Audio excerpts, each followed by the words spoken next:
welcome to the show. Welcome, thank you. Thank you for having me. Did I nail the name finally? Yeah.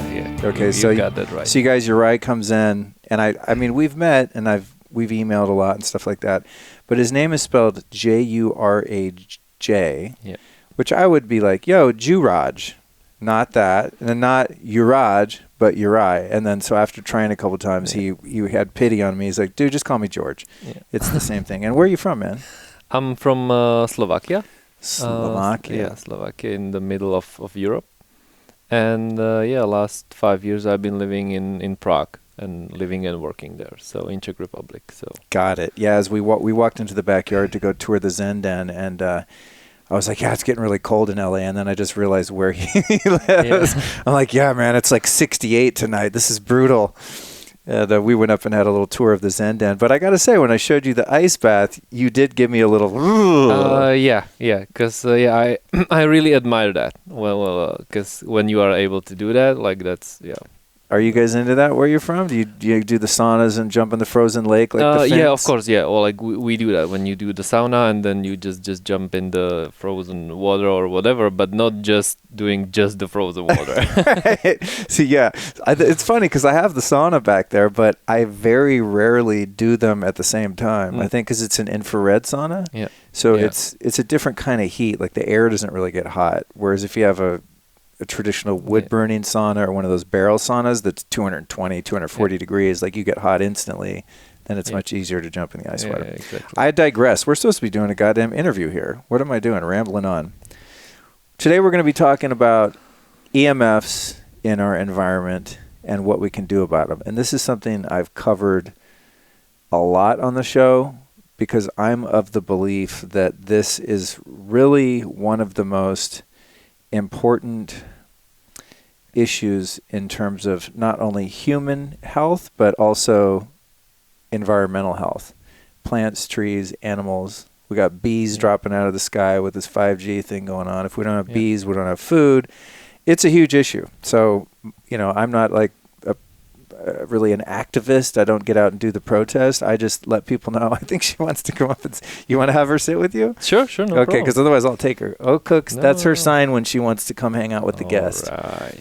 She hacks the oxytocin in the room.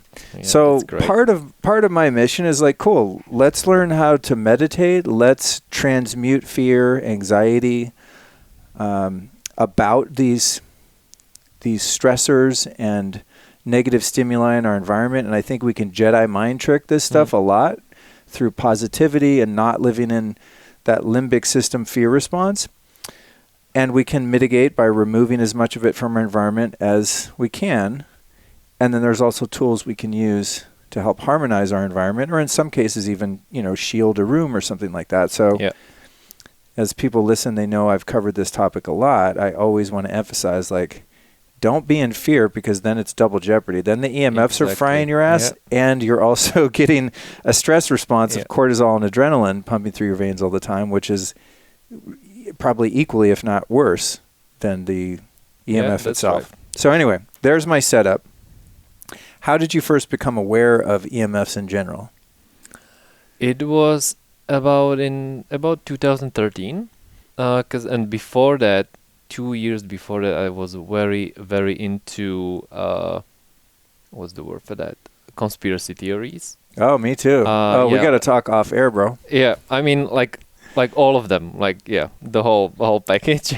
So, and after that, I get out of that because it was like dark. I become aware, started reading some articles were popping up about the EMF. I didn't pay at first that much attention to that, but then it was like more frequent, and I was just starting to researching it, and find out that there are actually studies, like scientists are against it, that it's not proven to be safe. There are not too many, like there are like no tests or regulatory standards that would show that it has no effects on our bodies. So there was like the great gray area of what it is actually doing and what's the harm on towards us. The hell? That's weird, you guys. My printer just went all exorcist and started vibing on its own. That was strange. So are you someone that's like into health and biohacking and all of this stuff also, or are you just like a normal guy who's sitting around eating Cheetos, watching Czech soccer, and watching conspiracy theory shit on YouTube? I have my like own a story regarding health, because I was quite sick, like high blood pressure, high cholesterol, like chest pain. My head was spinning. I feel like really bad, and it was from mostly because I was eating a lot like junk food when I was studying at the university. Like like party all night, like all night 6 years, and. The doctors just gave me, like, here's the pill for blood pressure, here's the pill for the cholesterol, etc., etc. And at that time, it was around 2011-12, I started to, let's say, wake up or whatever. And I asked them, okay, but how long should I take the pills? And they said like forever. But and I said, like, how do you mean like forever? Like, when will it cure me? Like, no, it's just to lower your blood pressure or whatever, but you have to take it all the time. So I started to doing my own research. It took almost 2 years, because I tried all the supplements you can name, like all of them. And partially they were working, partially. But then I came across Marcus Rothkranz. He's a raw vegan, and I changed my diet dramatically, from day one, and because all of a sudden that made sense to me. And what the doctors were not able to cure and heal, and what I was not able, and the drugs were not able to do in 4 years, as I was really struggling, as I changed the diet quite dramatically, in 5 or 6 months, all everything was gone, all the symptoms were gone. And then I stayed on that diet for quite some time, and then started, basically few years after that, started the process of let's say biohacking or optimizing health. So but this was where it started, around 2012, when I was trying all the supplements. Then the only thing that really helped me at that time was dramatic change of food, because no sugar, no dairy at the time, no white flour, etc., and that helped. And then that was the beginning of my journey. Yeah, it seems most of us have come into the game of health and wellness because of suffering. Yeah. Same thing in the realm of spirituality. I meet very few people that are like, I go, how did you get into meditation? Like, I was so happy all the time. I just had such a smooth life. I was always in flow, and my emotions were balanced, and I really had no anxiety or depression. And so I just thought, let me add meditation. It's usually something like that. I'm curious about this. I'm going to just sort of divert from the story here, because I always like the origin story. Sure. I too had a lot of health problems earlier in life, and was partying like a rock star without the budget of a rock star, unfortunately. But and then I cleaned up my act, and then I became a vegetarian. I was a vegetarian for, I don't know, around 10 years or something. And for me, it was a real upgrade from the way that I was eating, the fast food and cheap beer, cheap women and fast women, and a combination of all those. Ding, bung, bung. It's been a long day, guys. Sorry. I'm losing my shit here a little bit. But then what happened was I got better, and then I got worse. Mm-hmm. And then my health started to really decline on, I started to realize, wow, I have a lot of digestive problems and stuff. I don't actually tolerate raw food and a bunch of vegetables very well. And then eventually kind of made my way back into more of a balanced, I guess, kind of a paleo diet. So having done that, I've observed a lot of people that have serious health problems, and they'll go do the raw vegan thing, and then their symptoms will be alleviated, but then down the road they start getting sort of other symptoms due to the deficiencies present in that way of eating. Did you find you started to have other problems? In other words, was there kind of a finite period of healing where you got diminishing returns at some point from doing the raw vegan thing?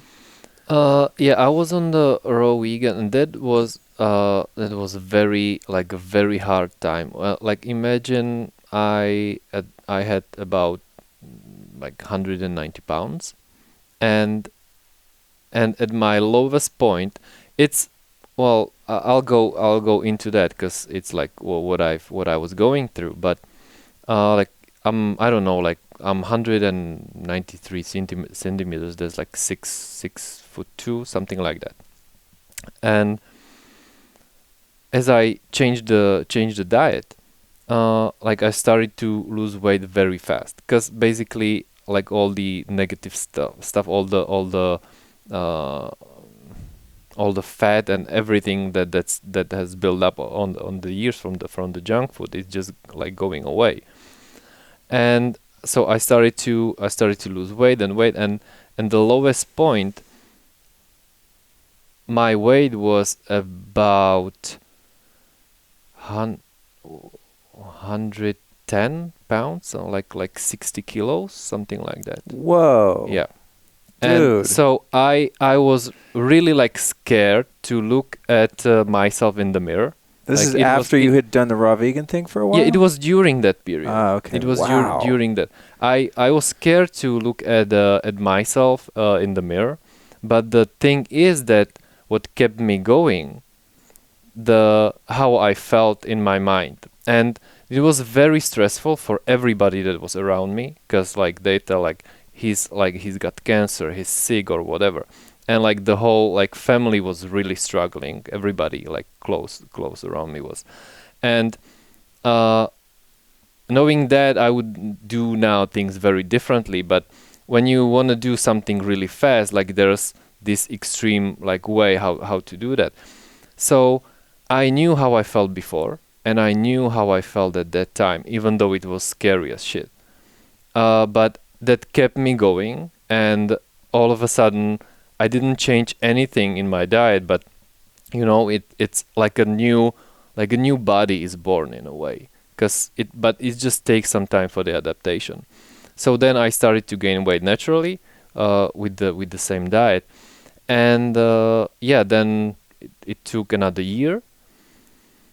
And and I was raw vegan for another year when the weight stabilized, and then I was vegetarian and vegan and vegetarian, and sometimes I ate fish. So I stayed on this diet until now. Like I eat sometimes cheese, sometimes fish, like whatever I prefer, but I stay away, of course, from the like sugar and white flour and all of these things. All the good foods. Yeah. Yeah, my business partner today was going to get coffee at this really nice little bakery, and she's like, "Do you want anything?" I'm like, "Just bring me back a pound of gluten, just straight gluten, just shoot it in my vein." I resisted today, but sometimes it gets me. That sugar and flour, man, there's something about that combination, which I guess would, if you add fat to it, you got a donut, and you pretty much have like the perfect all three food groups. But anyway, so that's interesting. I appreciate the background there, because I might not have asked that, but I'm like, how did you even get into this? So now your health's on point. You're good. You found a way of eating that works for you, which I always recommend to everyone. Just why be dogmatic and like identify who you are as a person based on what you eat. It's just kind of maybe, and I've done it, but perhaps a shallow way to self-identify is like what kind of fuel you put in the engine. It's like do whatever works. Yeah, exactly. And I was so dogmatic about at that time. I try like, no man, no, don't eat that. You have to eat it. This was like 1 year period or even 2 years with the conspiracies, with the food, and it cost me such a huge amount of energy to try to like make people think different, and there's no way how you can do that. And I've learned the lesson, and I like remember it very, very well.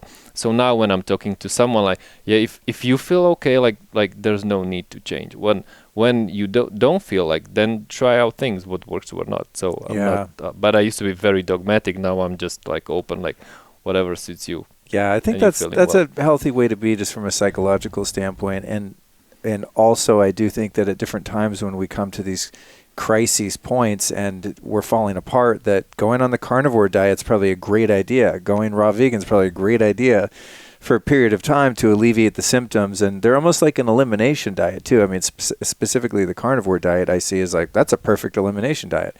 Salt and meat and some lard or whatever, it's like cool, maybe you throw some ghee in there if you want to get crazy, but that's a really good way to kind of clean the slate and then figure out, oh shit, I added bell peppers and now I'm like crapping my pants. Well, maybe don't eat bell peppers, and the same thing kind of for the raw vegan thing. And I think that's what happened for me as a vegetarian, is I went so extreme and was the same way. Like we'd be out at dinner and I didn't always say anything, but I'd just be judging everything on everyone's plates. The judging was a huge part. And people feel that. And, especially it's really not good for dating when you're, you're in a relationship and you're bitching about what the other person eats. It's like, mind your own business. I think sometimes that's a little bit, with a plant-based perspective, unfortunately, I think sometimes, probably because we love animals and there's the humanity element of it, is that there is a lot of policing of other people's behavior and telling other people what to do, which has the inverse effect on the human psyche. If you tell the average human what to do or not do, they're going to do the opposite, because we don't like to be controlled. Everyone inherently likes to have a sense of autonomy and personal freedom, And so, anyway, this isn't even supposed to be a show about food. So you're well now. You figured it out. Looks like you put on a little weight. You're still a thin guy. You look healthy to me. I am. I mean, I don't know the name of the type of the like ectomorph. Yeah, probably. Because there's I have to exercise to gain weight, which is quite simple. When I started exercising, I started gain quite fast. So that's nice. It's just sometimes, I'm the kind of ectomorph that has a much easier time gaining weight. Only problem is, when I get fat, I wish it would just be evenly distributed. Can I just have fat shoulders too? It's like, no, I look totally thin and pretty fit, except right around the middle. It's just like there's some DNA code that's like, let's just concentrate the fat right around the waist. Let's get into EMFs, dude. Okay, so you got your you got your own health sorted out. Then you're getting into the conspiracy theory stuff, and that's what led you, more so than learning about alternative health and healing, was really around the conspiracy of cell phones and the data being hidden, and there's no safety studies, and it's all a bunch of bullshit. Because big telecommunications, multinational corporations don't make products that are good for you. They make products that make our communication faster and more convenient, because that's what the consumer wants, right? Yeah, exactly. And I think that oftentimes, because they also want to be profitable and keep their shareholders happy, that they've been known to hide data and suppress information that would indicate that some of the things that they're putting in our environment are not in fact healthy. And this is where we are now with 5G. I mean, thankfully there's a lot of public awareness, but these powers are so behemoth that I think, even though we're like, hey, can we just test this stuff for safety? It's coming out so fast, we can't really do much about it. So at what point did you start to become aware that there were technologies and things being developed that could help harmonize our environment or protect us from EMFs? Yeah, it was actually not that long ago. It was about 3 years ago. So when as I said, as I was watching, popping up all these articles, then I done a small research on different devices that could mitigate that. But then, because I felt well, nobody in our family, I was that time, nobody at that time had any problems. So there was no need to go deeper. I knew about it, about it. You don't it has any direct effects. You sleep well, you feel okay. So there was no need to do that. But how I came later more connected to the Somavedic was a bit different story, connected with what I forgot the word with the sacred geometry, but yeah, right. That was before I knew about Somavedic. That was like it is an interesting story.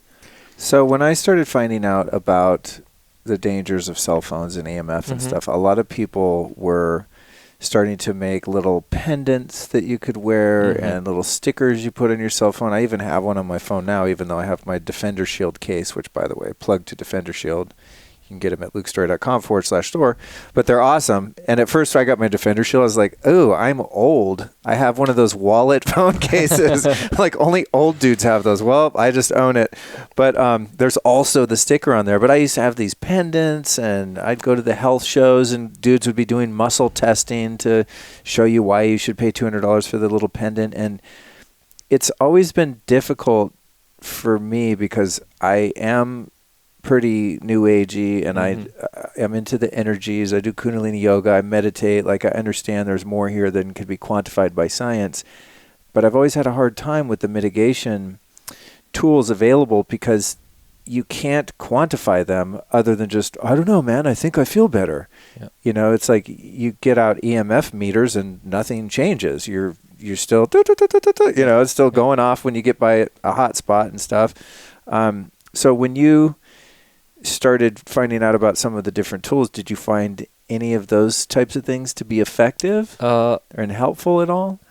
Yeah, well, I was when I saw these like stones, crystals, or like whatever that or the pendants, I've never believed that is working. I like said, like how can that work? Because like I use just and maybe I'm wrong, but I just use the logic then. Okay, like it's this big, and when I put it like on my chest and whatever, so it is like diffracting the signal, so the Wi-Fi or the EMF won't go like behind that. It's like serving like a shield. But what about the rest of the body? Right. You know, like, you know what I mean? Like, it, of course, when you have like a Wi-Fi and you put like a pendant in front of it, and behind the pendant you put like EMF meter or in between, then I was like thinking, okay, but like where's the rest? So this is, and I never like in a way like deeply researched this. So I was never into these small pendants, and I don't say like that they don't work. It's just like my trust was not too much there, and I didn't like do that much research on that. But yeah, then there were some other devices working on with different technologies that were emitting things, so emitting frequencies. So there are, yeah, then I found different approaches how to do that, which I found more believable and had some kind of testimonials and studies that it is actually working. Right. I think this is a struggle that many of us have, that become aware of EMFs, and we're like, all right, how do we fix it? Well, number one fix is you get rid of all this stuff, and you don't have Wi-Fi in your house, and you know, you make your whole house Faraday cage with shielding paint, and you just go all out, which if I rent this place, but when I own a place, I'll probably do that, just hardwire everything and Faraday the whole shit out, and have my Brian Hoyer from Shielded Healing, a great building biologist expert, come out. But in the meantime, we want to try and find some help with this, but it is really tough to kind of understand some of the different products out there that are just based in the frequency paradigm, which is, quantified in different ways. So what I always tell people, and I'll just say this now, because people ask me all the time if this little sticker works in this pendant.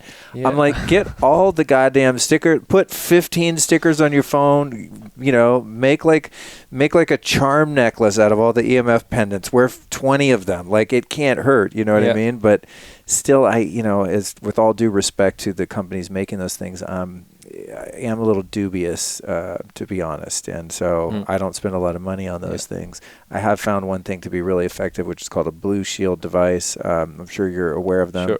I interviewed them, and I have my own testing for that has proven that it's effective. And, it's a different thing, different conversation. But other than that, I've not really found anything where I'm like, yes, this thing's working. Fast forward to what you guys do at Somavedic, which is very different than that. but uses semi-precious stones and precious stones to harmonize the environment. Yeah. And that sounds kooky in a sense, but then I think about, well, wait, what about all the people into crystals? It's like, why are humans so obsessed with crystals, the amethyst and quartz? And I did even a podcast all about crystals, and I learned so much. I'm like, wow, maybe these things are legit. I don't know if like you put a crystal next to your bed, if that's going to get you married. Like, there's some pretty far out stuff with crystals, but historically speaking, there is some relevance of different elements that come from the earth, within the earth, to have an effect on energetic fields.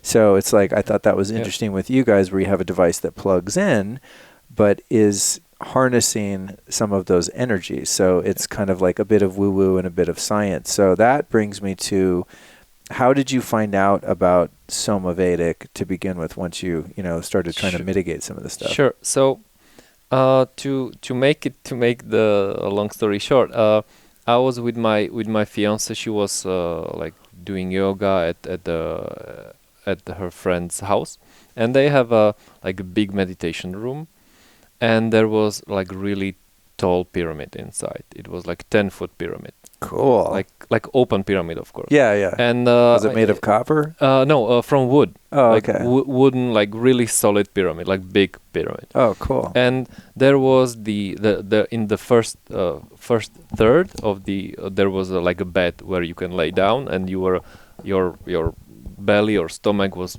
right in the middle of the pyramid. And they told me to lay down to try it out. And I read, of course, like when I was into conspiracies, etc. I read lots about pyramids, Egypt, etc., etc. So yeah, I was definitely eager to try it out. So I lay down, and immediately after I closed my eyes, I felt like fireworks were going on. Like I've seen so many colors, so bright. Like it was like another whole different spectrum, which I never experienced in my life before. And I consider myself not very sensitive to these things, but until I don't feel something like physically or see, I don't believe that much in it.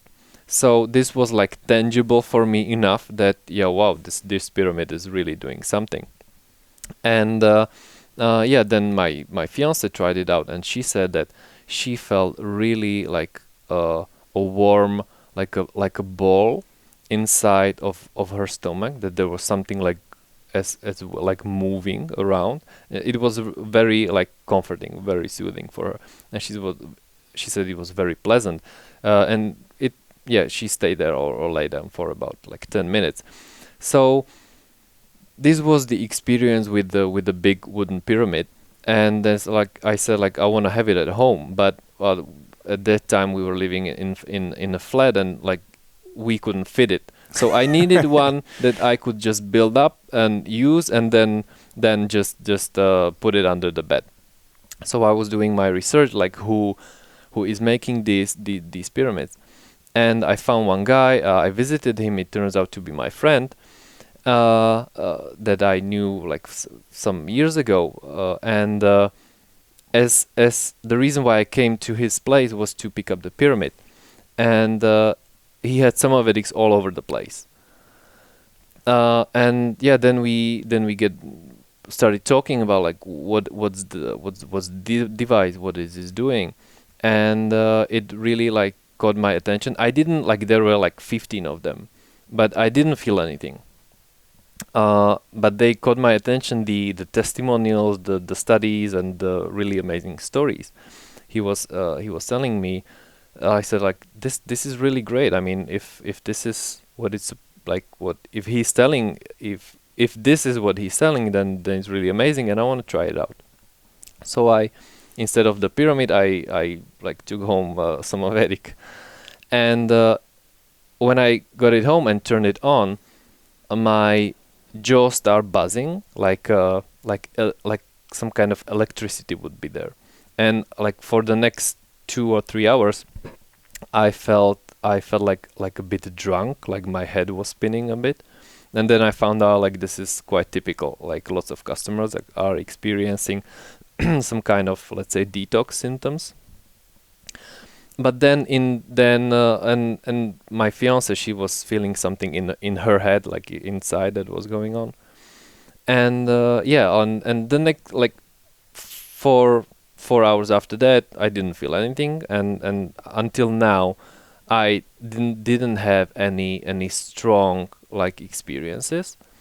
So this is how it was more than 3 years ago.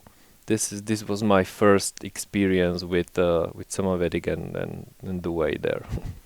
I thought the story was going to go that you guys procreated under the pyramid and had like the most, you had like a star child baby.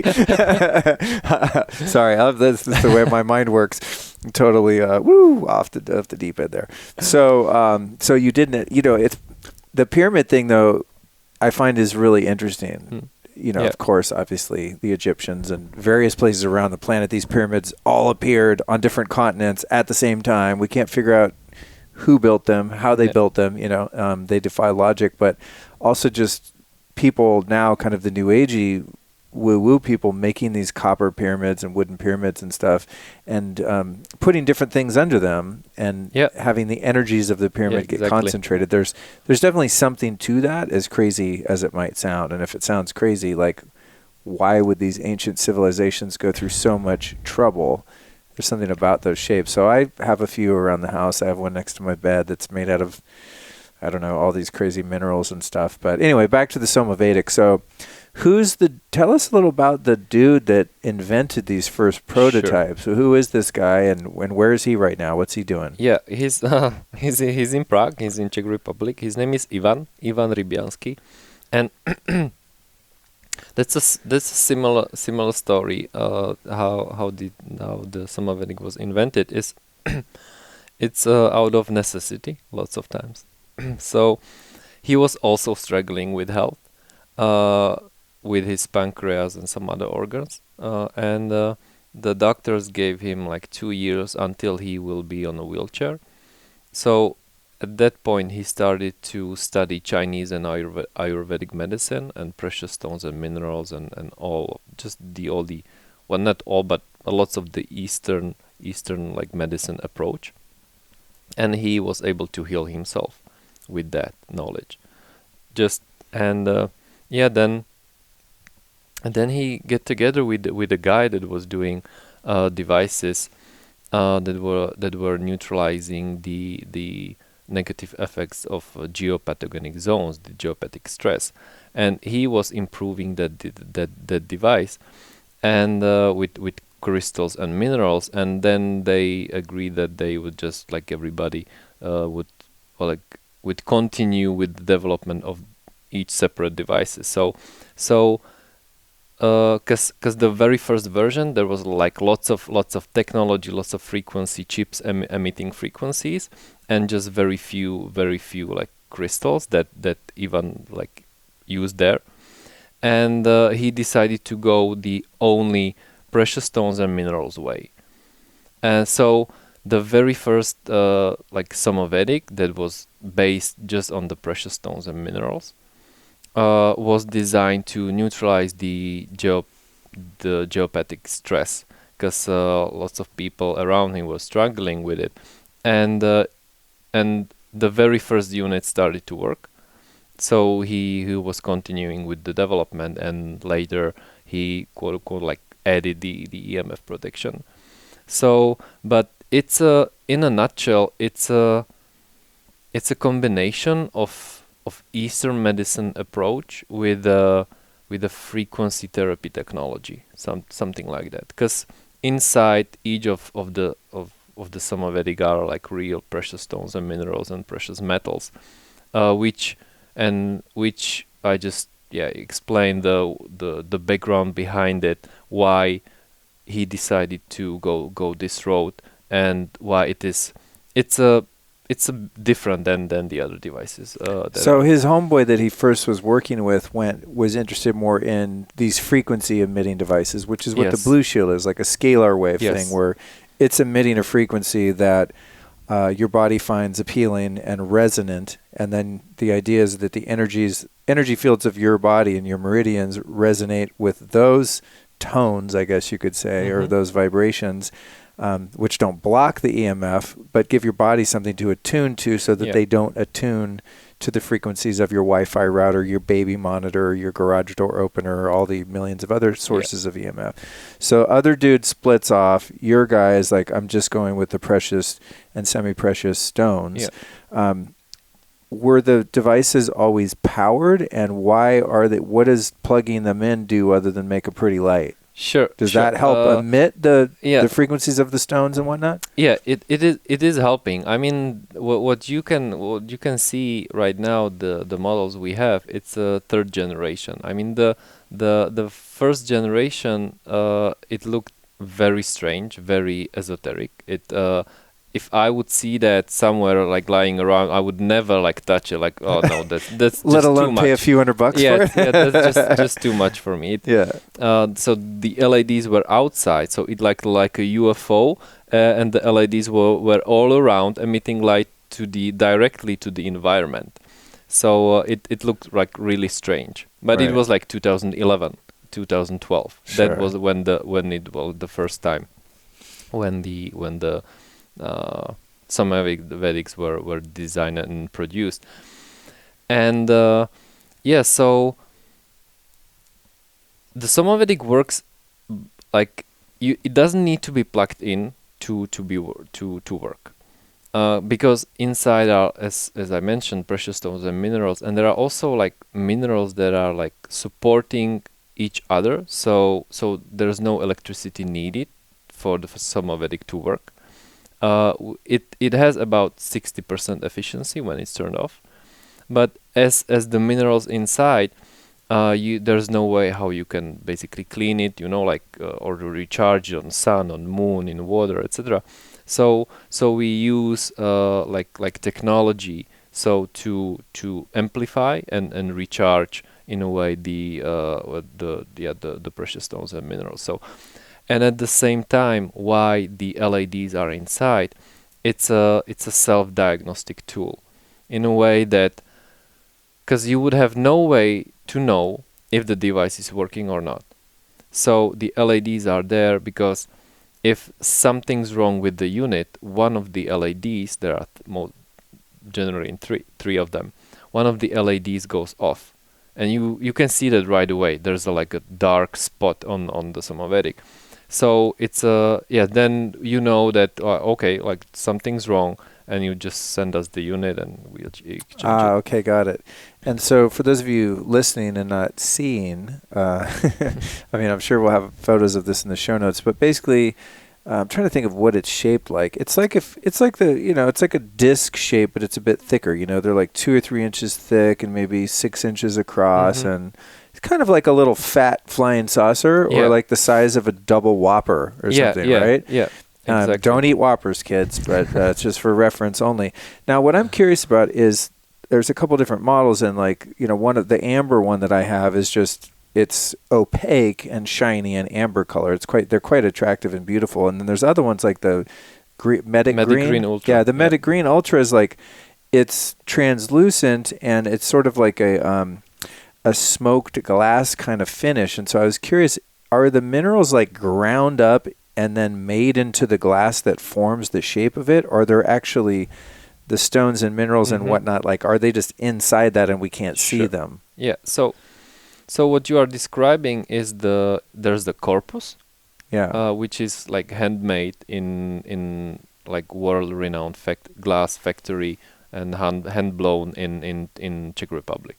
So like all of those units are like handmade, put together, all of them, the whole process. And so the real precious stones and precious stones and minerals that are inside, they are in the so-called heart. It's like a tube, and they are in it. And then the second part is the corpus that basically you can see, because you can't see the actual precious stones minerals inside. What you can see is and touch is the corpus, which we use different kinds of admixtures, like ruby, cobalt, uranium oxide, and that makes those colors. But at the same time, it's amplifying the like you're using the properties and frequencies of the stone. It's not just like a visual thing that is beautiful. It's all of the design, the color, everything has its purpose. Why it is like it is.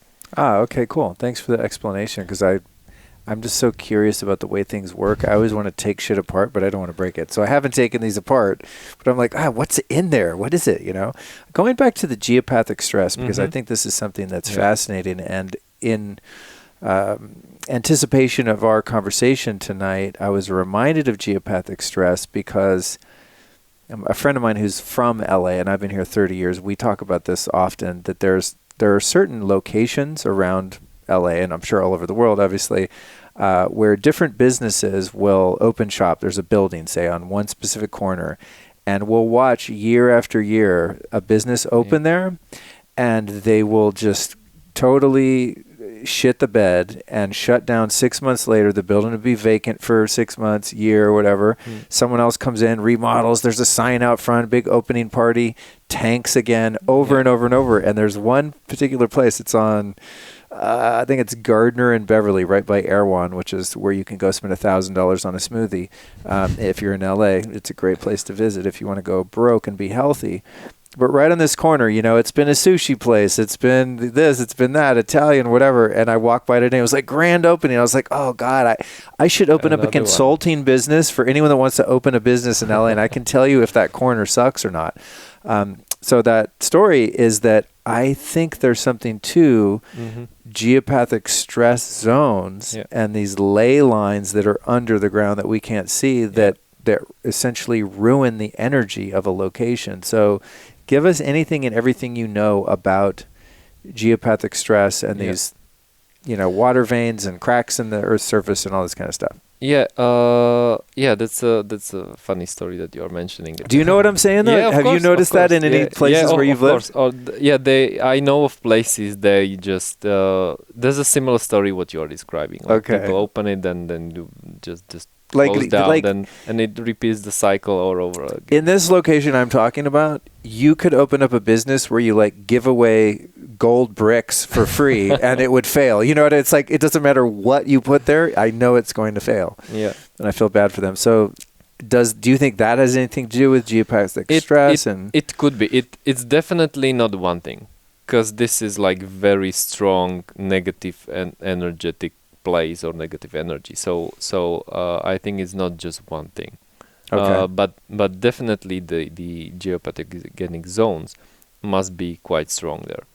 So the Chinese they know about this like more than 4,000 years ago. They wrote about this, about the geopathogenic zones and geopathic stress. And it's what it is actually as you said already, when you have, for example, tectonic plates or like underground river or something that causes movement under the ground. This causes vibrations, and the vibration, of course, rises above the surface. And when you have bed on exactly at that space, that place, or office chair, you are affected by it. And the studies are confirming this already, that it leads to lots of serious illnesses, like these when you have bed or office chair in this zone, you have to do something about it, because in the mid run and long run, it will have quite bad effects on your body. So yes, it's whatever is moving, river, tectonic plates is below the ground. This is what's causing them, and how to find it. There are different. Some people or dowsers can find it. There are different approaches how to find out if there's a geopathogenic zone or not. So when you're talking about dowsers, you're speaking of a person that walks around with these two bars that look essentially like kind of L-shaped coat hangers, right? Yes. Mm-hmm. And you walk along holding them just very lightly, and you'll go across. I know this because when I have EMF assessment done here in this house, which for those of you listening, it's a video come out, maybe even by the time this interview comes out, where I'm going to show the whole, it's going to be a huge EMF mini course basically. But you walk with these dowsing rods and they stay straight until you pass one of these geopathic stress lines. Yeah. Then they go boing, and on their own they start running into each other. It's Yeah. the weirdest thing, and it looks like the person holding them is doing it, but then you can do it yourself. Yeah. And you're like, you're not moving them; they move themselves. It's really spooky, kind of like working with a pendulum, kind of thing. This is very old technique, like very like thousands of years. Yeah. And is it not how you find like where to drill a well on a property? Don't dowsers find water with them or something? Yes, dowsers. As you said, you can check the EMF like places negative, but at the same time you can find geopathogenic zones, and you can also find water. Yes, that it's the dowsers are primarily used to find underground rivers where you can like do a well or yeah. So interesting. When I first saw the dowsing rods being used, it was Brian Hoyer, my friend, that did the assessment here from Shielded Healing, and we were at Paleo FX in Austin, which would be a great place for you guys, by the way. We will be there. Oh, cool. Great. Well, we'll be partying in Austin. What? Every April, Austin, Texas. Barton Springs Pool, man. That's the spot. That's where I'm. Every day after the conference, I'm in that damn water. But anyway, we're in the conference center, and it's all concrete floors. And if you ever see concrete floors, you don't really notice, but they're cracked constantly. There's little cracks all over any concrete, right? And he's like, check this out. And he walks, and then I replicated it, and I didn't even know about the cracks in the ground, but he's like, these are dowsing rods. This is how you look for geopathic stress, kind of fault lines as we've described. And so we're walking, and then all of a sudden they cross and start banging around. And he's like, now you try it. And after a few tries going in different directions, we noticed that every time we crossed a crack in the concrete, these things go crazy. But they were doing it before we knew that it was on the cracks. So it wasn't like a psychosomatic thing where we're like, it's making our fingers move so we can prove a theory. It was doing it. Then we figured out, oh, shit, actually, every time that happens, there's a crack in the concrete. So it's interesting that it's as if the Earth's crust under the building moves. There's a shift in those tectonic plates. And that creates a crack in the concrete, hundreds of feet or thousands of feet above wherever things are shifting around. It's really, really weird. But what freaked me out was when Homie came over and did my EMF assessment. This house is a train wreck, first off. I moved here to get away from EMFs because I came up with my meter and I was like, great, no cell service, I'll take it, ma'am. Lease the house. Then he comes over and there's a bunch of wiring errors in the house. So some of the rooms, and the worst of all spots is right where the bed is. And there's nowhere else to put the bed. There's insane magnetic fields there because of bad wiring in the house, which I figured out. I got an EMF kill switch to turn the power off at night in my bed, which I was dating someone. They're like, you're insane. I'm like, you don't know how to read an EMF meter. You don't want to trust me. You don't want to sleep where there's a 7.4 magnetic field. Like that is, even if you're not paranoid and aware of EMFs, that will make you sick. But what was really disconcerting was in this house right here, he got his dowsing rods, and right across the middle of the bed, those dowsing rods go crazy. I'm like, really? And nowhere else in the house. And it's in the bedroom, we went up in the bedroom. It's on the second floor. So I'm like, holy shit. So down underneath this, which is the dining room's under that, then underneath there somewhere, there's like a water vein or something that's, allowing this magnetic field or these energies where the crack in the earth is to come up through the bed. Now, the way that I mitigated that was he has this little pad made by GeoVital that has some magnets or something in it. And if you put that in one specific spot, like right in front of the bed, it clears it. And then you can walk through the dowsing rods and they stay straight. My question to you, if the Somavedic was originally designed just for that without even a thought of radio frequencies, electric fields, all this other sources of EMF, can you test a geopathic stress zone with dowsing rods and have them go bad, then put the Somavedic on and you're clear? You could do that, but it won't show because the the Somavedic works like a bit different. It's not that it would like shield the zone or from the EMF or geopathic stress. It's creating its own, let's say, coherent like space where your body on a cellular I knew this word. Like I never had a problem. No, I got you on cellular. You get me on tectonic. We're even. Okay, Right, we're good. We're good. So on the cellular level, your body is not affected by them. So they are still there. It's the same as if you would bring like EMF meter. Like okay. Okay, got it. So got it. Okay.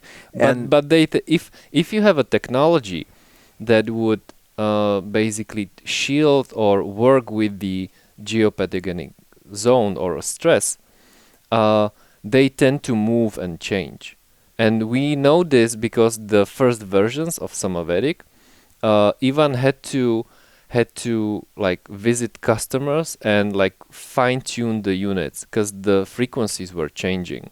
Trippy. So yes, so these were the first version. So then he like find out the way like, how to go about it, and it changed. It just changed. Like you don't, because it will change all the time, the frequencies. So yeah, you'll create another like coherent field where it's just, to put it simply, like you're not affected by it. Got it. Okay, that totally makes sense. Now, subjectively, my experience, I think I've had these things in my house, maybe 3 weeks or something like that, 3-4 weeks. I think they arrived and then I traveled. I did take one with me on recently a trip, which is awesome because I love having stuff that I can put in hotel rooms because they're usually so gnarly. And I'm actually the one that's in my car, I can't wait to take that on the plane. Because it's got a USB connection, and I love to freak out all the other people on the plane. I always plug all this shit in. When I go through TSA, they're like, "Sir, really? Again? It's you, Mr. Story? Step aside. We need to look in your bag."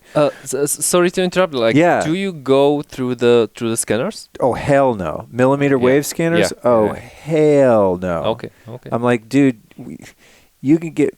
Well, I don't want to be too graphic on the show, but I would allow myself to be. Sexually abused by TSA before I'd walk through one of those things. Put it that way. No, millimeter waves. That's 5G. Yeah. You're walking through a 5G machine. Yeah, I'm just asking because as I'm in the US, I'm traveling a lot, and I said like, there's no way how I'm going through this, and I always like, so you want to pet down? Yeah, so millimeter. I'll prefer that, and they are always like very like why is he doing that? Like, but it was always nice. I mean, like nice it was always fine. Like there's nothing about it. So those millimeter wave, you guys listening, it's a big cylinder you stand in, and then it goes and like spins around you. That's the same millimeter waves is what 5G is. It's a really gnarly thing to do to yourself. Can you like pray through it and still have a good life? Yeah, you'd probably be fine, but why risk it? So I do the TSA pre-check. So I just walk through the regular little, not radar detector, X-ray. Or not X-ray, it's what's a it called? detector. Metal detector. Yeah, that's the word I'm looking for, metal detector. So I just walk through the metal detector, and if that's not an option, then I'm like, pull me aside, pat me down, let's do this. So definitely not. Okay, so where do I want to go with this? Okay, so I got one in the car. And I'll be taken on the plane and hotels. But what I did, just because, I got to do it this way, as I said, I plugged all 3 in the house when I got mine and just put them kind of strategically, one to structure the water, which we're going to talk about, and one near the Wi-Fi router in here, and then one up in the bedroom. And the first night I installed them all, I put all 3 kind of just to see like if I noticed anything. If I noticed from 1, man, I'm really going to notice from 3. And the first night I slept 10 hours. Yeah. And that's uncommon. I usually sleep about 7 hours. And I was just out, son. So that was an indication that my nervous system was responding positively. And then now, I can't honestly say I really notice anything, but that's partially because I do so many things every day as experiments, and I'm always trying new supplements and this and that. So I would have to like totally clean the slate, live in my house with the Wi-Fi on all the time, take no supplements, don't do any biohacking, no ice baths, no funny business, then plug in one Somavedic, look at my Aura Ring sleep app, you know what I'm saying? I would have to do I would have to do a more isolated study, but intuitively and based on, and my sleep actually has been really great ever since I put these in the house too. So my first question to you is there any counterindication of overkill of having too many of these in my house? Am I being dumb by having them all plugged in here? No, you don't need to worry about this at all. As I was visiting like a few years ago, the friend of mine, he had like 15, and he got them stuck upon each other. It was like a tower. So so no, they don't cancel each other out. They don't amplify like each other. Like they just co-live with each other, so it's totally fine to have more, but it's not necessary. In terms of the Medic Green Ultra, if you have like 15 or 20 Wi-Fi's around the house, and I don't know, like BTS towers or whatever, it's still enough. Maybe if you have a large property, you would need two, but that's it. I mean, it was designed to really like to secure like perfect like protection or just more natural state. And each one of them goes, radiates that energy field 100 feet in all directions, like a sphere, yes, right? Yes, like a sphere that's basically penetrating like the walls and floor. It's like a Wi-Fi, but in a good way. Right. You get the signal also like 2 floors above that. So when mine are on the first floor, they're going down 100 feet. So like any rats in the basement are really healthy. Yeah, they are happy. They are definitely happy. The earthworms under the house are like, yes, finally. All right. And then what about the element of restructuring water? And my interpretation of that is that, I'm a huge spring water fanatic, as you know. You're drinking some, and I have this whole process. I run my livespringwater.com, is where I get my spring water. Love those guys. And then I run it through my Vitalizer Plus, which is a vortex machine, which restructures the water. And then I have that in front of a mini Juve red light thing to make exclusion zone water. It's my like weird science experiment. But the way I look at it is in nature, how we've evolved, if you want to think of like a Paleolithic approach to water. I drink paleo water, but in nature, if you go drink from a spring, that water is being vortexed through the rock and through the matter of earth, right? Yeah. And then when it comes out, it's always been moving until you drink it. And so we didn't have the ability to store water in very big containers until a few thousand years ago. So we would have been kind of just drinking from springs and carrying a little bit at a time, storing what we could, right? But that water would never sit too long, because if it did, it starts to grow bacteria and it goes bad. So we've evolved on water that's been structured by its movement through these different cascades of minerals and these rock formations inherent underground where the spring water runs through. So that's kind of my version of that, is I take spring water that's been sitting around for a few weeks now in my kitchen, and then I run it through a vortex to simulate what would be happening as water travels through earth to get to the mouth of a spring, essentially. So I kind of get the idea of structured water. But tell us how the Somavedic works with water and the work with, I believe, Dr. Emoto's son, and give us like the whole water piece, because I'm obsessed with water. Sure. I mean, the vortexing of the water to structure it is one of the well, I don't want to say all this, one of the first like techniques how you can do it, because there are like different ways how you can structure water. You can structure it by vortexing and different like technologies. We do it the same way as we are neutralizing or harmonizing the EMF effects. It's a contactless. That means whatever water is in that range of the Somavedic that is actually structuring the water, because not all of them are have this capability. Then the water gets affected by the frequencies of the precious stones and minerals, and it gets harmonized and structured. We've done tests. We sent the units to Switzerland, where they were doing in dark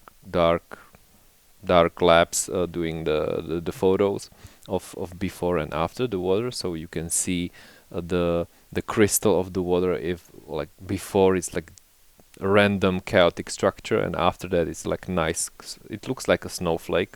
So the photos on your site of the before and after water crystals are from the Somavedic exposure? Yes. That's so cool. Yes, they are from the Somavedic, and it's from the same source of water. They're like right. Yeah, we just, as I said, we just send them the units, and they've tested it. They've made the photos, and so yeah, it is before and after. It's a tap. It's from tap water. Oh, really? Yeah. Which is going to be as unstructured as it possibly yeah, tap water like, is. Pretty much anywhere in the world, tap water is going to be very unnatural by the time it gets to your sink. Did I hear something about the inventor working with Dr. Emoto's son or something? What's the deal with that? Yes. Because there is. As we are on the market since 2011, we have a like wide distribution network in Europe and in Japan as well. Like they really love the Somavedic in Japan, and as we are like structuring in a way the unit, it was this year when we've met, or the founder met. I forgot the name, but it's a son of Masaru Emoto. And we are basically cooperating with him, and he's got the units and as well, and he's quite happy with them. So yes, we've met, or they met, and they are like cooperating in Japan. So, and we find this very like satisfying in a way that someone like him there, because they were obviously doing their own tests, is confirming that the studies we've done, and that they like the unit. So yeah. Oh, that's cool. So we'll be able to look forward to seeing some of the results of his testing. So so Dr. Emoto's, Cookie's very excited as well. So Dr. Emoto's son carried on his father's research then. Yeah. Oh, interesting. Yeah, and there's one interesting story, because how Somavedic is basically structuring, or how it came to be that it is structuring the water, because the first experiments were that you had to put specific amount of water next to the unit. That means you had to put there, for example, like a gallon of water for 10 minutes. If it was like more of water, or for large periods of times or shorter, the water, it wouldn't get structured. Or if it would stay there longer, it would be too, let's say, bust or like too energized or whatever. It wouldn't have the like good taste. Really? Yeah. It would affect the taste. Yeah. Huh? So these were the very first. It was the very first experiment with the contactless structuring of the water, like just when Somavedic is next to it. Just in the field of the Somavedic. Yeah. So there like there's also like R&D behind it, but like different way. So at the end, like Ivan came up with the right combination that you can put like almost any amount of water next to it. It could and it has to be there for 15 and 20 minutes, or it can be there like a day or two. Like the water stays just 100% like harmonized and structured. There is no ups and downs. But this also had a cycle of development, because it's not something like easy that you put some stones together. Now they're structuring the water. Right. Well, I figured that because due to the fact that you have quite a few different units at different price points that have different features, that not all of them have that ability to structure the water. And I noticed that. I'm like, what is the difference? So it's the combination through what you just described, that process of sort of trial and error, the combination of what minerals and crystals are in there and mixed with which ones, and the sheer volume of them that indicates the right formula to structure water. Yeah, exactly. That's cool. You know, one of the first things that I really started to discover as I researched water was the Hidden Messages in Water by Dr. Emoto, and I found that to be so fascinating. And those of you listening, we'll put it in the show notes, but it's essentially this Japanese scientist that would flash freeze different waters from around the world and form them into crystals, and then photograph the crystals, right? Which is what's on your site with the Somavedic before and after. And what I found so interesting about that was how different words that he would write on the water even just speaking 2 glasses of water and then doing the photography on it would change it. So if you were like, F you, water, you suck, the water would be all malformed and ugly crystals. But if you're like, I love you, beautiful water, it would, I mean, it sounds crazy to like, but until you see it. But what really got me was the fact that we're made of 70 to 90% water, and this explains the vibration when you walk in a room and someone's loving and kind and compassionate and you feel really good and you feel healthy and strong, versus walking in a room with you know, 1 or more really toxic, emotionally negative people. You feel that. And I think that it's the water crystals in our body that actually respond to that and indicate to us how safe or unsafe our environment is. It's almost like an early warning system for us to know where it serves us to be hanging out, vibrationally speaking. Because water is like a sponge, and it has like, it's very it's like the fabric of, as you were mentioning the words, it's it may be the words, but when you have water next to it, when you are writing it, like it's in your, like, let's say, energy field, and you have like slightly different energy when you are writing this and writing that. So everything the water is just capturing in it. It has a like great memory, which are lots of documents about how the water is like keeping the memory of whatever you put in the water or you just think. So that's why it works, and that's why you are angry and or whatever. It's working with your whole biology, the whole water of you. That's an interesting take. So homeopathy would kind of be that, where it's taking the imprint of a certain nutrient or something like that, right? Oh, that's so interesting. Yeah, the Dr. Emoto stuff too was crazy.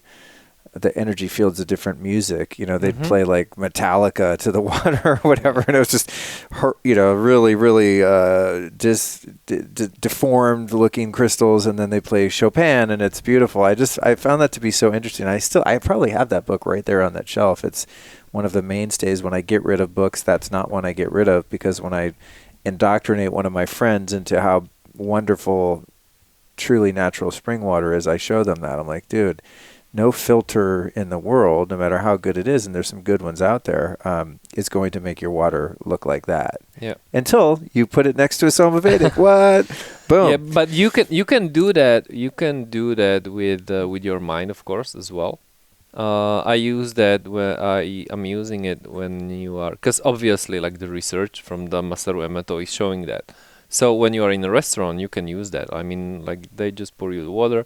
You can think about nicely about the glass of water, just few seconds, like really, like, honestly, and the water will reflect it, and it will. If you would, I would like bet on it that it would be structured, because it's the same experiments that Masaru Emoto was doing. Right, and that just led me to the practice of blessing our food. Most food is mostly water also. Like, cook a steak for too long and what's left? Not much, because all the water's gone, right? And same could be true of vegetables and all those other foods that don't taste as good as steak.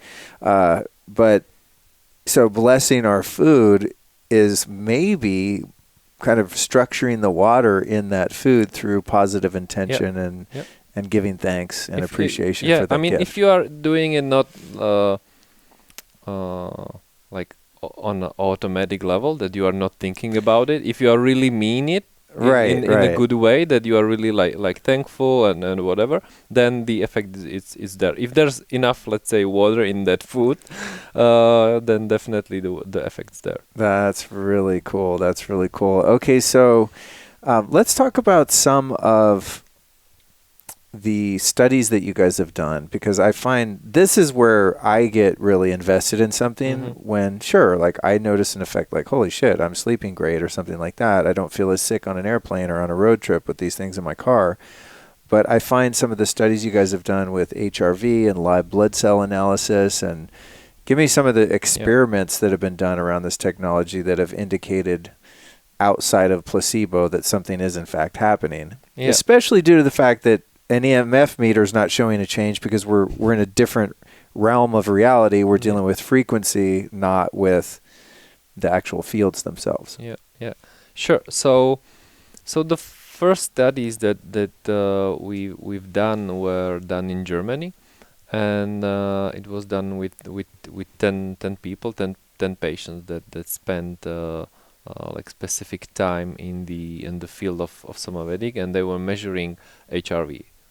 And it turned out that 8 out of 10 people, their HRV improved. We do have these papers like published, or the study is published, and it's not only HRV, but the circulation improved, and lots of other things. Could you explain what HRV is for the folks at home? Yes, it's a heart rate variability, and it's in a way like a universal way how to find out, or how to measure in what condition, in what overall condition your body is.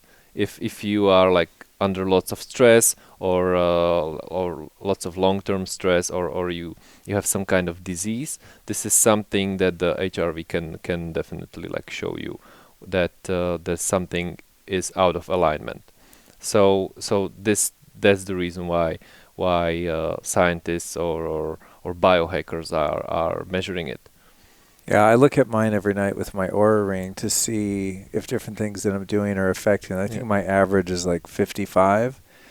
The higher number is better, but the interesting thing about it, from what I understand, is it's not like 55 for me might be high, but 35 might be high for you, or 95 might be your baseline. So you can't really compare people to people, but you can compare your own. When I do wacky stuff and stay up too late, or I'm just in a weird hotel or something, mine will drop to like 35. And I look at it, I'm like, shit, there was a stressor there. To my nervous system is not going parasympathetic to the degree that it would when I'm in my nice cozy home with my chili pad and all the things, that way. So anyway, back to the study, 10 people in Germany. I like that it was in Germany too, because they don't fuck around. Yeah. If you want precision, Germany's don't do the study in Brazil or somewhere where people are kind of laid back, You want to go where people are like very to the letter, which I believe Germans would be based on the quality of the car that I drive. Love German cars. Yeah. So another study was and I love Brazil too. Shout out to Brazil. What? Rio in the house. I'm just kidding, y'all, but not really. They're very laid back. Or Hawaii. Let's not do the study in Hawaii. Everyone's like, whatever, man. Well, I'm going surfing. The study's accurate enough, bro. Okay, sorry. Go on. No worries. So then they were doing a study with the red blood cells, where they just took the blood, put it under the microscope, and you can see I forgot the what's the word for that, because there's a specific word how it's called when the red blood cells are glued together, basically. And just by staying in the field of Somavedic, it was for 90 minutes. They took another like photographs of the blood. All of the red blood cells were separate. That means there's more oxygen, more flow, and it just like improves blood circulation and everything. So, and you didn't even it's the same if you would drink like a structured water, it would have the same effect on the blood cells in case they are glued together. But in this way, what they were testing it, like they weren't drinking anything. They just stayed in that field.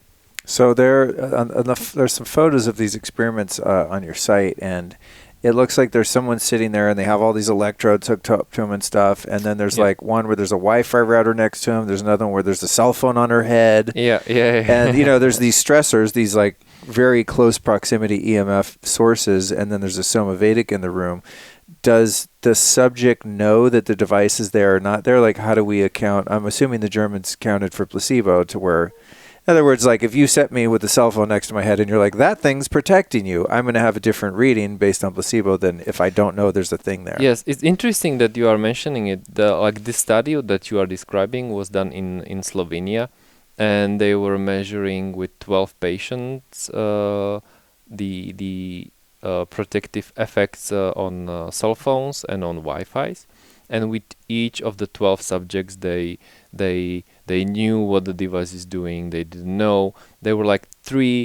There was like one group that didn't know nothing. Then there was the second group and the third group, and it was what they found out was and what they are mentioning it there as well is that when they said that the Wi-Fi is radiating, the word radiating, something that in that group the results were worse than with the group where the word radiating was not used. So it's like a nocebo, like a negative opposite of a placebo. So this is like showing us really strong proof that whatever we are, like the beliefs and emotions are really have a really strong effect on our bodies. But to skip all of this, they prove that it has like positive biological, because they were measuring different biomarkers on the body. So skin temperature and all kinds of different stuff, right? Yeah. So it showed that it has like positive effects on our bodies when the unit is around. And does it have those effects whether or not the person knows the unit's in there or not, and if it's on and all of that? Was there differences there at all? There were slight differences. Like there are some graphs and numbers. So yeah, there were different differences. So just based on that, because I love it's just something. If there's an added placebo benefit to something, I'm all in. That's great. The nocebo thing. So if you have subject A and subject B, right, and subject A knows that there's this device there and they believe that it will help them, their scores were going to be more improved than the person whose scores also improved, who didn't know, but they didn't improve as much. Is that what you're saying? Yeah, exactly. Yeah. So the combination of placebo and the efficacy of the actual technology together got higher scores. Yeah, that's so interesting. But also it's this is working as well. But we know, as I mentioned you as you were walking me around the house, that we have like lots of different testimonials with animals and plants that is basically showing like rules out the placebo. Oh, cool. Tell me some of those, because I love these, because then you don't have the human mind and intention mucking up the results. So like one testimonial with a puppy, like a small dog had like digestive problems for weeks, and then they got home the Somavedic, and it just stopped from one day to the other, and quite immediately. And then he started to gain weight again. So this is just one. And today I was having a meeting with one guy here, and he said that he's got a big house. He's got 3 units, but he said he has like 4 or 5 dogs. And he said the behavior changed dramatically of the dogs. They are calmer, they are nicer, they just behave different, better. So and like how a dog would know that there's some of it around. Yeah, of course. and then there are plants. Like some customers notice, especially women, and I saw that as well in our flat in Prague, that the plants grow faster and they bloom longer. Like one plant that's supposed to bloom like for a few weeks was blooming for 2 months. So like these are like different effects or side what's the word for that? That it is creating like a field that is good for whatever living is, alive, for all biological organisms in the vicinity. That's really interesting. Yeah, there's been some cool tests that I've seen with grounding, where they take 2 identical plants and put them in the same exact window with the same amount of light, and they run a grounding wire that's plugged into the ground outside into one of the plants and not in the other, and it's it's like a 60% improvement in the one that's grounded. Then you think about, it sounds kind of spooky, but then you think about like potted plants. I always trip on this. Plants in nature would never not be grounded. Like this plant here is not grounded. It's just floating in air. So no wonder some of us have the hard time keeping plants together. But I find that interesting when you can see, as you said, there's no placebo, when you see animals and plants responding to different modalities or technologies like that, Yeah. it's an indicator there's something going on there. Yeah, definitely. When I was looking at your site, there's an abundance of testimonials, which I find really interesting because some of them are like, I had a sore ankle and now my sore ankle's better. And some of them are like, I didn't believe in God and now I meditate every day. You know, it's like some of them are very like psycho-spiritual benefits and some of them are very physically clinical. You know, there are two. There are two doctors. When I was first reading the testimonials that they've sent us, I was really laughing because it's a totally different wording, different like sentences. It's that it's writing someone that is like a doctor or technician or someone that is very like science based. I have unfortunately no way to prove it or measure it, but I do feel much better. I mean, I can handle more patients. I sleep better. He named there all of these things, but yeah, I can't measure it. But this is what I was feeling, and it was interesting because both of the doctors, like they didn't knew each other, said that when they have it in their office, that at the end of the day they feel much better and they have more energy, so they can and they said, so I can handle more patients, so they are more productive. And this is something that I've noticed was because when I said when I brought like 3 years ago for Somavedic home, like as I said, like my jaw was buzzing and then I didn't feel any effects because we had no problem. So that was it. But then it took another like I don't know like year and a half until I brought the Somavedic to my office. And when you have some kind of environment and when you go there every day and leave at 4, 5, or 6, the energy levels. You are you are not aware of them, but because you are not thinking about it, but you know it.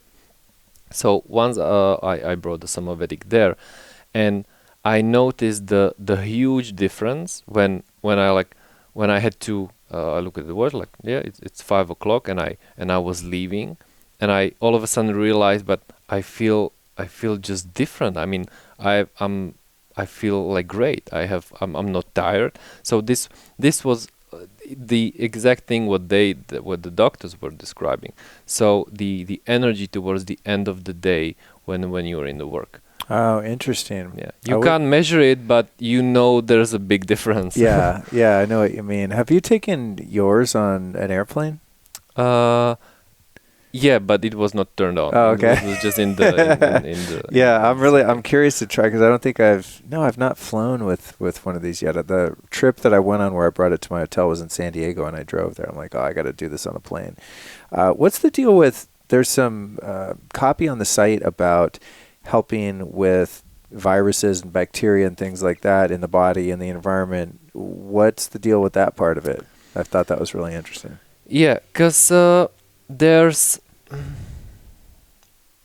I mean, everything has its frequencies and vibrations, and when you emit some kind of frequencies, then the environment for viruses and bacteria becomes like hostile, and then it will take some time, but eventually they will just let's say die.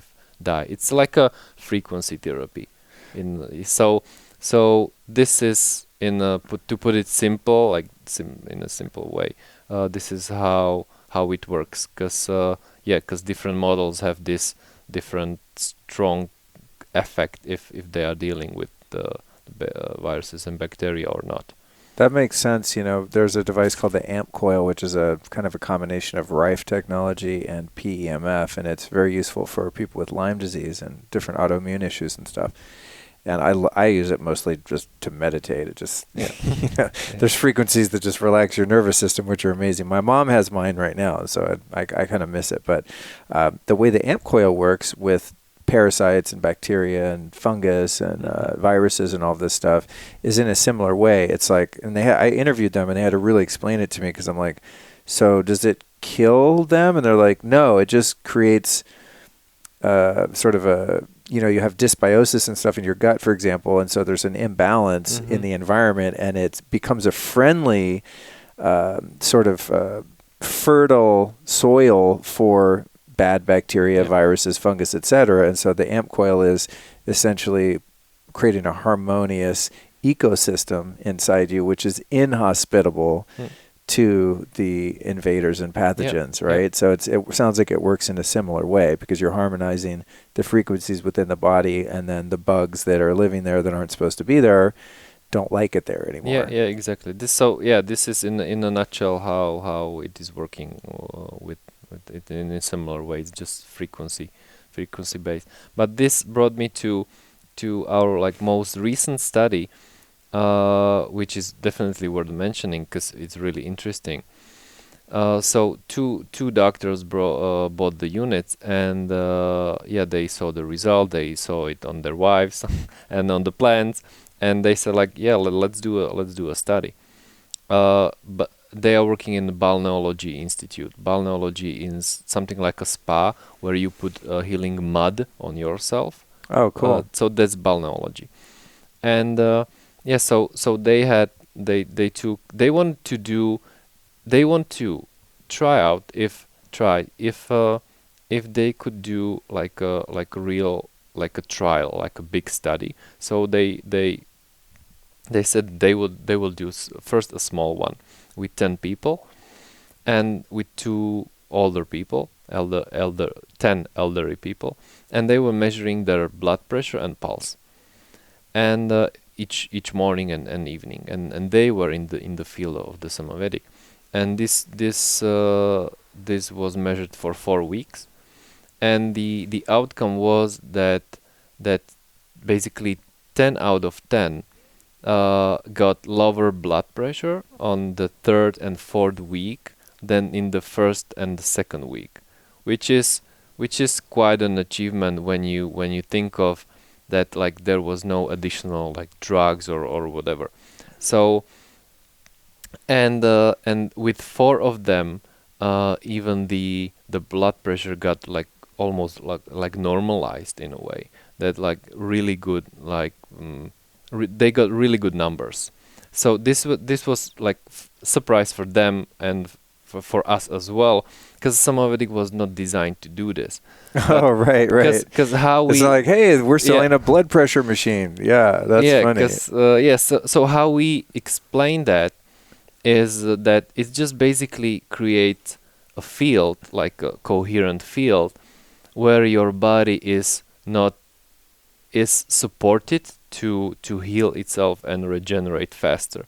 So whatever is wrong in your body, it has more energy and basically more energy to work on that.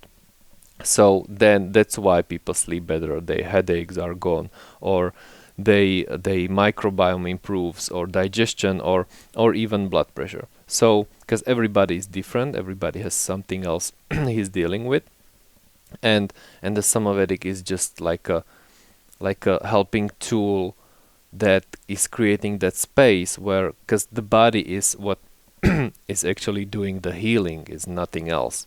It just allows the body to do that. That makes sense. So that's a great distinction. So the way we have to think about technologies like this is, especially in relation to EMF, is that it's not that it's removing the stressor. It's not a process of subtraction, it's a process of addition. So it's adding something else there, which doesn't take away the thing that's a negative influence, but rather adding a positive one and giving your body the ability to heal itself and become more resilient. Yeah. Rather than blocking it, until we figure out a way someday to still have the technology and block it also, which I personally think that like it's within the realm of possibilities that you could have a Wi-Fi router that like is a Somavedic, wouldn't that be the best thing ever? Is like the cell tower next to your house is like a giant Somavedic making these rad harmonious frequencies and carrying the signal to your fucking smart TV or whatever. Yeah, then we would have to go back like 100 years when the corporations took over and started all over, and then you guys would be out of business, and that would suck. So maybe not so much. I wouldn't mind. No, I know. I know. I'm halfway joking, but it's just like it's frustrating because I know that there's better ways to do things. But in the meantime, people like you guys are, coming up with cool solutions that it's like kind of, I think now towards the end of this conversation, it's a bit, I'm reframing it as like, oh, this isn't just like an EMF device. This is just something that creates a field within your home or environment that helps you be healthier. And one of the benefits is you're more resilient to the negative stressor of EMF. Yeah. Not only EMF. Like there's geopathic stress. There are lots of different things that are influencing your body. So this is this is how it works. Yeah, it's creating like the field where your body can like heal itself faster. It's in more natural place. So it's not. So we can still live in the big city. What? Woo woo, city time. And we'll feel like we're out in a cave somewhere. Yeah, because I mean the 5G, that is something that really people have to be aware of. I mean, that's really like a really bad thing.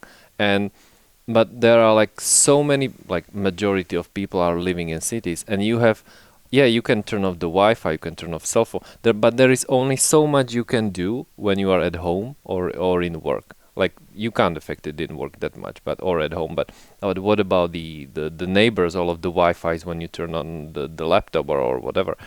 So this is a solution solution that for people that just have to stay in that environment. There is no other way. And we definitely, if you can turn off the Wi-Fi or there are other ways, feel free, of course, like do that. But there are so many people that can't do anything about it. So this is for them. Because one thing that I noticed on your site is that you have a 99 point something customer, positive reviews. Like, what's your return rate on these things? How many people buy them and then they're like, this thing doesn't do shit, I want my money back? Yeah, we have 60 days money back guarantee, like full refund. So like feel free to test it out for yourself. And I'll just because I'll have to mention one story. We've lent the unit to a chiropractor in San Francisco. And he had it for 5 weeks. And he said, sorry guys, I don't feel anything. I was like, okay. And then he continued, but my wife loves it. She sleeps better, her headaches are gone, like her mood is better. I'm not giving you the unit back. So, but if it would be only like himself in that house, like he wouldn't say like it's not working, like, but right. So this is, and I had a call today with my colleague. She started just 2 weeks ago with in our team, and she's having a Somavedic for 2 weeks as well. And she said, I sleep better, my headaches are gone, which is like great deal for me. And she said, I used to drink a gallon of water a day, and I was still thirsty. And now I drink half of it. That water tastes great. It tastes like smooth and silky, and I don't need to drink that much anymore, and I'll just stay hydrated. So there's like a pattern that is repeating again and again what's their testimonials. And coming back to your questions, we get about 1 per 200, like 1 return per 200 purchases. So sometimes even less. So it's really rarely that people return the units. That's a good sign. Yeah. I'm always impressed when people have really low returns, especially when you have a while. And these things, range from like a few $100 to a couple thousand? It's from 365 to they are perfectly fine for the EMF protection when you are like not obviously in a big city or somewhere around it, and up to 204,000 for the newest, like strongest 5G unit. But the most, like the bestseller and the most versatile unit is the Medigreen Ultra for 850. And basically here in the US we sell like 95% of all orders is just this unit. But it gives you the best let's say power to price ratio, it with that unit is the best one. See, I find that interesting. If something's a few $100s, if I bought something for a few $100 and I was like, I don't really notice anything, I would probably return it. Like I could think of a lot of other things to do with $800 than have some pretty piece of glass sitting in my closet. You know what I mean? So that's a pretty good, that in itself is a powerful testimonial, just that you have a really low return rate. That's always something I look for with stuff like this, because there are a lot of skeptics that will give something a shot, and if they don't feel anything, I mean, there's going to be a certain percentage of people that are just too lazy to return the damn thing, even though they don't really like it or believe in it. But if you've got some skin in the game and you've dropped a couple or few $100, like, you're going to get your money back within a couple months if it's not working. So I think that's pretty cool. And I'm stoked that I found you guys, and thank God I went to London, because I happen to be a person who's extremely sensitive to EMF. So I always have my ears up for anything that would remotely help. And so far, I'm impressed. I'm stoked. I'd also just want to say to the people listening, and I'm sure you share this sentiment because we started to touch on it with the nocebo effect, is I'm always kind of teetering the line between EMF awareness and EMF terror. Because I read about 5G and the millimeter waves, and I'm like, this is not good. And then I find myself, driving around cities like being afraid, and that's really not good for your health. So I always want to say to people, I never want to have a show that's like a scare tactic, and especially a scare tactic into buying something. Like if you feel great next to a cell tower, like, don't buy any shit, live that best life. Yeah. So it's not about fear, but to me, just having the awareness, like, okay, cool. I'm not going to give too much energy to the fact that there's a lot of stuff in our environment now, in these fields and, in our food supply and water and everything. It's like, okay, let me just be aware of that. Now put the fear aside, stay positive, realize that this is all illusion in one sense anyway, and that we can just take little steps to kind of help mitigate these things. And, when you can afford it, you get something like this, or you shield your room, or you do whatever you can. But to sit around worrying about it and being in fear is a double jeopardy, losing proposition. So, that's just something I always like to say, because it was when I interviewed Dave Asprey a couple months ago, he was like, man, your podcast, you're always like spreading fear, with EMF. And I'm like, I'm having a good time. It's just some of this shit does scare me. And I'm always working on it myself to like not be too neurotic about it, because I have a tendency to really get anxiety about these things, especially because I've been harmed by these technologies in the past. And I have a little bit of mild PTSD, I think, from cell tower sickness and whatnot. Yeah, it's our philosophy as well as a company. I mean, we don't do any like scare marketing or like we don't talk bad about our competition, because whatever is out there, like, we are like thankful for that. Because if whatever the technology is, or a crystal, or if it is helping, then great. I mean, it's I mean, I think that we should start like different approach, and we try to take it, like there's enough of like scarcity out there, and we don't want to add to that. We try to go the positive, inspirational way in terms of like testimonials, don't talking bad about others, etc. Right. That's funny that you mentioned that, actually, because I didn't really notice that distinction, but I'm just picturing from a marketing perspective. It's Somavedic.com, right? Oh, by the way, you guys, I have it in my notes. I almost forgot to mention it. If you guys want to check this out, Uri gave us a little discount for 10% off. It's Luke10, Somavedic.com. That's Luke10, 10% off. And I vouch for these things. I love it. I'm fully drinking the Kool-Aid here. So obviously, because I sat down to do an interview.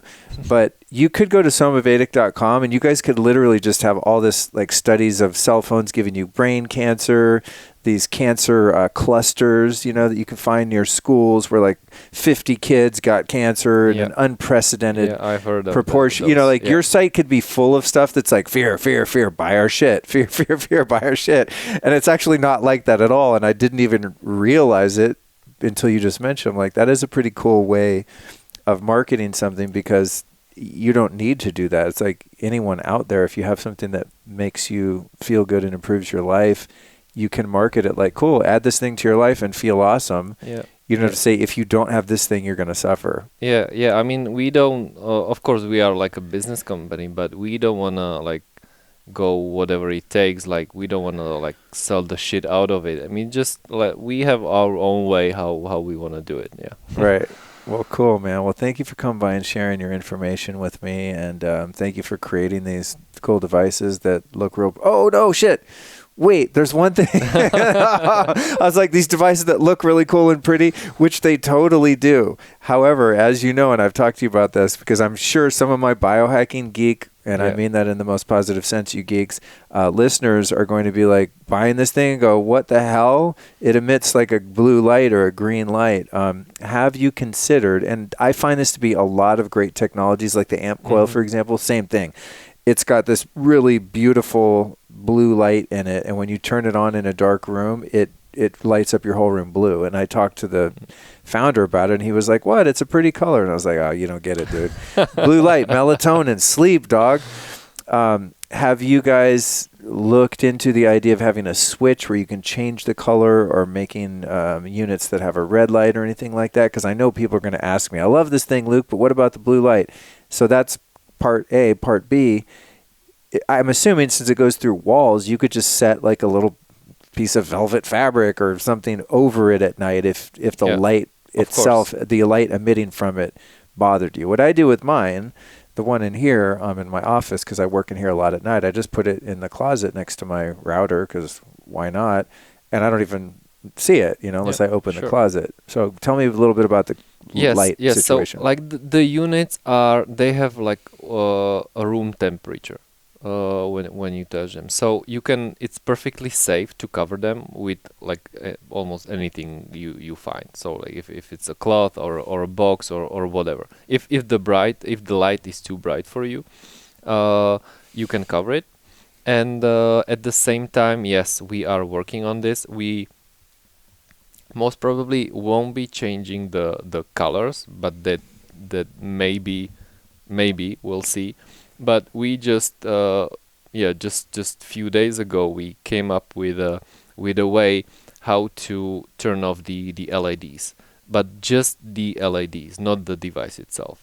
So you just hover your hand over the Somavedic. Oh, that's the video you sent me, right? Yeah, you texted me a video, and I couldn't tell quite what was going on. Oh, cool. Yeah, so you just touch it or hover the hand above it, and the LEDs goes off, and you do the same, and it goes on.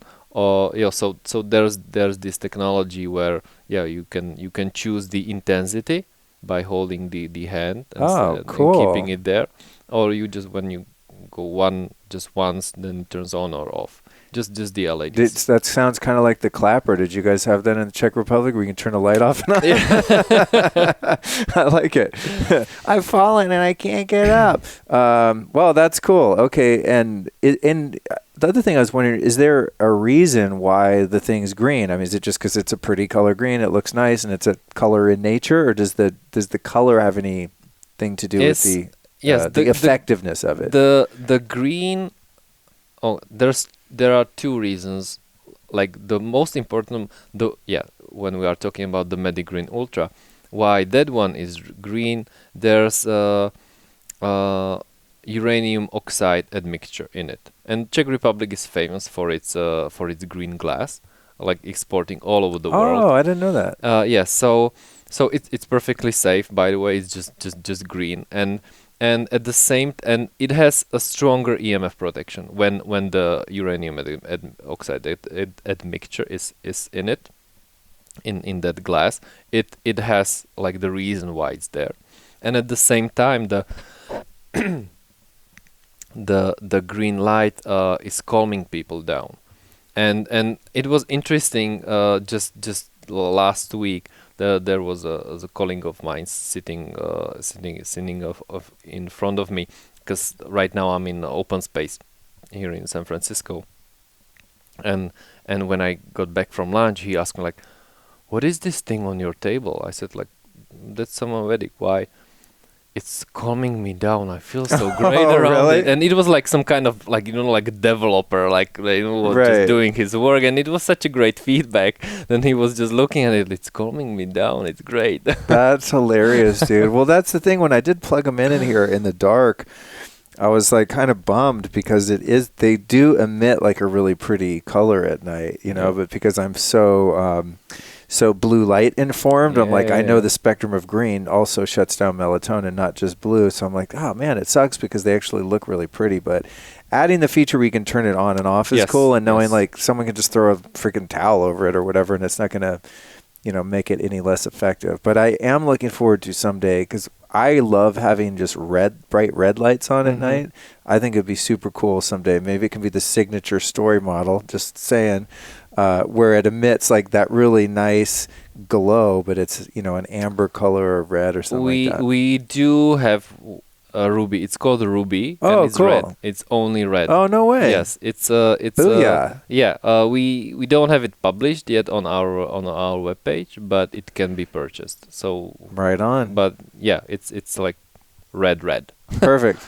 All right, dude. I'm sold. We nailed it.